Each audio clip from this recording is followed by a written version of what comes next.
ఖగోళ విజ్ఞానంలో ఈరోజు మనం ఎర్త్ ఈజ్ ఎ మ్యాగ్నెట్, భూమి ఒక పెద్ద న్యాచురల్ అయస్కాంతం.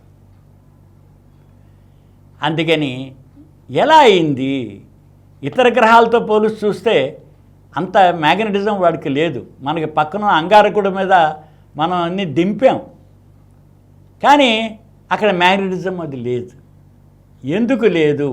ఎర్త్ మ్యాగ్నెట్గా ఉండడానికి కారణం అంటే ఎర్త్ స్టిల్ మనకి లైవ్గా ఉంది. మనకంతా భూమి లోపల ఇంకా వేడుండి లిక్విడ్ ఐరన్ ఉంది.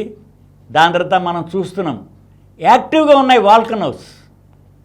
ఇంత లైఫ్ పైన ఉన్నా, వాటర్ ఉన్నా, ఇంత యాక్టివిటీ భూమి మీద కేవలం ఈ మన సోలార్ ప్లానెటరీ సిస్టమ్స్లో చూసినప్పుడు ఏ ప్లానెట్లోనూ లేని లైఫ్ అంతా కూడా మన భూమి మీద ఉంది. అందుకనే మన భూమి మీద నుంచే పోల్చి మిగతా ప్లానెట్స్ని స్టడీ చేయడం కూడా చాలా అవసరం. ఎర్త్ ఎందుకు మ్యాగ్నెట్గా ఉంది అని అంటే మెయిన్గా మనం చూసినట్లయితే అది మ్యాగ్నెటిజం వీక్గానే ఉంటుంది. ఎందుకని దాన్ని అంటిపెట్టుకుని ఉన్నాం కాబట్టి. అందుకని లిక్విడ్ ఔటర్ కోర్ ఉంది. అంటే మనం పైన సర్ఫేస్ 35-40 మైళ్ళ లోతు వరకే ఉంది, తెట్టు కట్టేసి గట్టిగా. అందులో నుంచే పొడుచుకు వస్తుంది. మన వాల్కనోస్ కూడా లావా స్ప్రెడ్ అయి వస్తున్నాయి, సెడిమెంటేషన్స్ ఏర్పడుతున్నాయి చాలా వరకు. అందుకని ఈ మోల్టెన్ ఐరన్ అది మూవ్ అవుతూ ఉంది కాబట్టి నిత్యం ఐరన్కి ఓ మ్యాగ్నెటిక్ ధర్మం ఉంది కాబట్టి ఎలక్ట్రికల్ ఇంపల్సెస్ వస్తూ ఉంటాయి, ఎలక్ట్రాన్ మూవ్మెంట్ జరుగుతుంది. ఎలక్ట్రోమాగ్నెటిజం అనేది రెండు కలిపే, సెపరేట్గా లేవు. మ్యాగ్నెట్ వల్లనే ఎలక్ట్రిసిటీ ఉత్పత్తి అవుతుంది, ఎలక్ట్రిసిటీ ద్వారా మళ్ళీ మనం మ్యాగ్నెట్ తయారు చేయొచ్చు. ఇప్పుడు మోటార్లు, ఫ్యాన్లు ఇవన్నీ తిరుగుతున్నాయంటే ఎలక్ట్రోమాగ్నెటిజం వల్లనే. అందుకని ఆ రకంగా చూసినప్పుడు చాలా వరకు ఎర్త్కి మ్యాగ్నెటిజం లోపల ఫ్లో, కోర్, ఇంటర్నల్ కోర్ అది ఇంకా లిక్విడ్లోనే ఉంది.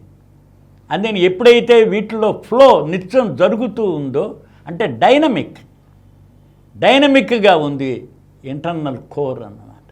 దానివలన మ్యాగ్నెటిక్ ఫోర్స్ డెవలప్ అయ్యి స్ప్రెడ్ అయ్యింది. పైకి కూడా మన భూమిని వీడి బయటకు కూడా మ్యాగ్నెటిజం బయటికి స్ప్రెడ్ అయ్యింది. మనకేమిటి అంటే గ్రావిటేషనల్ పుల్, మ్యాగ్నెటిక్ ఫోర్స్ రెండూ కలిపినప్పుడు చాలా కార్యక్రమాలు జరుగుతున్నాయి. ఫెనామినా, లాట్ ఆఫ్ ఫెనామినా మనం చూస్తూ ఉన్నాం. దీన్ని చూసినట్లయితే మనం ఈ ఫోర్స్ ఎంత, మ్యాగ్నెటిక్ ఫోర్స్ని ఎలా గుర్తిస్తామంటే మ్యాగ్నెట్కి ఒక ఇనపద అతుక్కుందనుకోండి, దాన్ని పీకడానికి మ్యాగ్నెట్ నుంచి మనం పుల్ చేయడానికి ఎంత శక్తి కావాలి, మ్యాగ్నెట్ని సెపరేట్ చేయడానికి కావలసిన పుల్ ఏదైతే ఉందో ఆ పుల్ ఫోర్స్ని మ్యాగ్నెట్ యొక్క స్ట్రెంగ్త్ అని అంటాం. ఇప్పుడు మన భూమి మీద ఒక వస్తువు, ఒక రాయి ఉంటుంది, పైకి ఎత్తుతాం, అది మన శక్తి. అది గట్టిగా ఉందనుకోండి రాదు. ఒక స్క్రూ బిగిస్తారు 2 వస్తువులకి, అది లైట్గా ఉంటే పీకేస్తారు గబుక్కని. మేకును పట్కారు పట్టుకుని పీకారు అనుకోండి, అలాగే స్క్రూ అయితే పీకలేరు. ఎందుకని? దానిలో గట్టిగా ఫోర్స్ ఉంటుంది. Force required to pull. ఒక మ్యాగ్నెట్ నుంచి ఏదైనా అతుక్కున్న వస్తువుని పుల్ చేయడానికి కావలసింది. దాని తర్వాత S8 అనే స్పెరికల్ మ్యాగ్నెట్ని కనుక మనం చూసినట్లయితే దాన్ని S8 అనే స్పెరికల్ మ్యాగ్నెట్ పుల్ చేయడానికి 6.5 LBల ప్రెషర్ కావాలి, అంత శక్తి కావాలి, అంటే అంత బరువు. LBల ఫోర్స్ తోటి దాన్ని పైకి లాగుతాం. దాంతో ఈ ఫోర్స్ని గాస్ అనే దానిలో కొలుస్తారు. గాస్ అంటే అది 0.6 గాస్ అన్నమాట. 6.5 LBలతో లాగితే 0.6 గాస్ అయింది. అలాగే ఈ భూమిని మీద మనం చూసినట్లయితే అది స్ట్రెంగ్త్ మనం తెలుసుకోగలుగుతాం.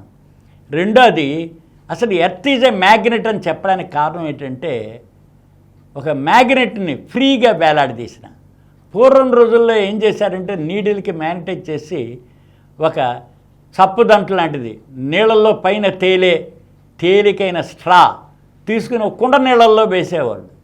వేస్తే అది ఉత్తర దక్షిణాలు చూపిస్తూ ఉంటుంది.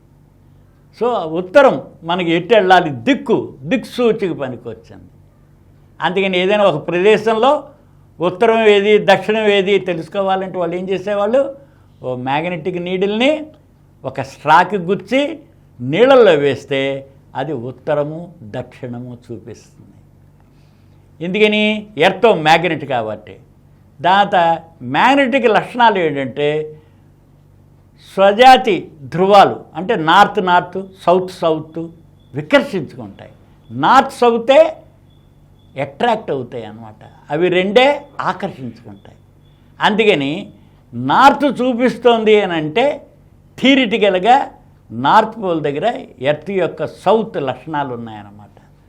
అలాగే ఎర్త్ యొక్క సౌత్ పోల్ దగ్గర నార్త్ యొక్క లక్షణాలు ఉన్నాయన్నమాట, మ్యాగ్నెటిక్ లక్షణాలు. కానీ మన ఆల్ ప్రాక్టికల్ పర్పస్ మనం నార్త్ పోల్ సౌత్ పోల్ అంటుంటాం. నార్త్ పోలు మ్యాగ్నెటిక్ లక్షణాలు అక్కడ సౌత్ ఉంటాయి, సౌత్ పోల్ దగ్గర నార్త్ ఉంటాయి అన్నమాట. అయితే భూమి తన చుట్టూ తాను ఒక ఇరుసు మీద తిరుగుతుంది. ఆ ఇరుసు మీద తిరిగేదాన్ని నార్త్ అంటాం, సౌత్ అంటాం. కానీ మ్యాగ్నెటిక్ నార్త్ ఇరుసు మీద తిరిగే నార్త్కి 11 డిగ్రీలు తేడా ఉంది. 11 డిగ్రీలు తేడా వంగి తిరుగుతుంది అన్నమాట. దాన్ని డిప్ అంటారు. ఆ డిప్ అన్నది ఏంటి అంటే యాక్చువల్గా భూమి తన చుట్టూ తాను నార్త్ సౌత్ పోల్స్ మీద ఇరుసు మీద తిరుగుతుందో అలా మ్యాగ్నెటిక్.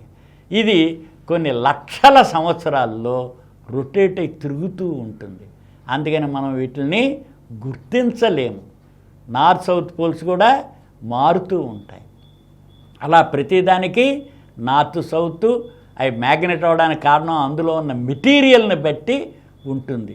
ఆ గ్రహం ఏర్పడిన మెటీరియల్ అది ఎంత డైనమిక్గా ఉంటే అంత మ్యాగ్నెటిక్ ఫోర్స్ ఉంటుంది. సూర్యుడు చాలా డైనమిక్. అందుకని మన భూమి కంటే అనేక రెట్లు ఎక్కువ మ్యాగ్నెటిక్ ఫోర్స్ ఉంటుంది. అది అట్టి పెట్టుకుని ఉంది కాబట్టి దాని చుట్టూ ఈ గ్రహాలు తోకచొక్కలు యాస్ట్రాయిడ్స్ అన్నీ తిరుగుతున్నాయి. ఎందుకని దాని యొక్క మ్యాగ్నెటిక్ ఫోర్స్, గ్రావిటేషనల్ ఫోర్స్. ఇప్పుడు మన భూమికి మ్యాగ్నెట్ ఉండడానికి కారణం ఏంటంటే కాంపాస్. మనం దాని ద్వారా తిరుగుతున్నాం. అంతేకాకుండా ఈ మ్యాగ్నెటిక్ ఫోర్స్ ఎక్స్టెండ్ అయి ఉంటుంది. ఇప్పుడు సూర్యుడి నుంచి మనకి సోలార్ ఫ్లేర్ అంటాం. దాని నుంచి చాలా వరకు ఛార్జ్డ్ పార్టికల్స్ వస్తుంటాయి. వచ్చిన దాన్ని భూమి యొక్క మ్యాగ్నెటిక్ ఫోర్స్ ఎక్స్టెండ్ అయి ఉండబట్టి వాటిని న్యూట్రలైజ్ చేసేసి ఇప్పుడు నార్త్ పోల్ దగ్గర సౌత్ పోల్ దగ్గర అరోరా బొరాలిస్ అంటాం, నార్దర్న్ లైట్స్, అవి న్యూట్రలైజ్ చేసేస్తుంది అనమాట. మన ఎర్త్ మ్యాగ్నెటిక్ ఫోర్స్ వలన భూమి మీద మన జీవాన్ని బతికేటు చేస్తుంది.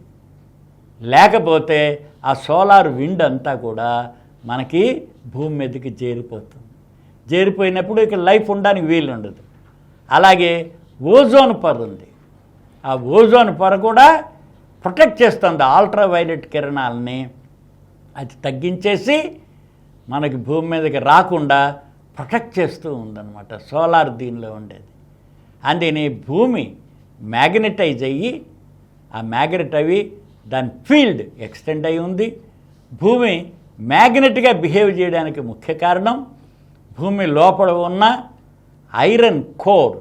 అది ఇంకా లిక్విడ్ ఫామ్లో డైనమిక్గా నిత్యం యాక్టివ్గా రొటేట్ అవుతూ లిక్విడ్ ఫామ్లో ఉండబట్టి అది మ్యాగ్నెటిక్ ఫోర్సెస్ని డెవలప్ చేస్తుంది. ఈ టోటల్ బిహేవియర్ అంతా కలిపి మనకు భూమి ఒక మ్యాగ్నెట్గా బిహేవ్ చేస్తూ ఉంది.